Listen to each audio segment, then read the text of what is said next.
You ask Tiger to solve. This deals with linear equations with one unknown. The final result is x equals 13 over 6. Let's solve it step by step. Simplify the expression.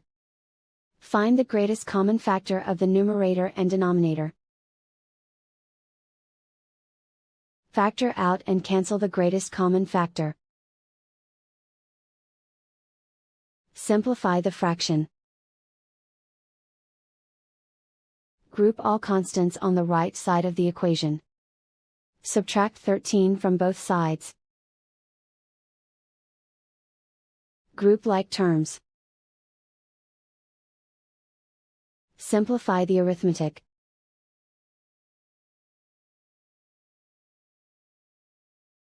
Isolate the x. Divide both sides by -6.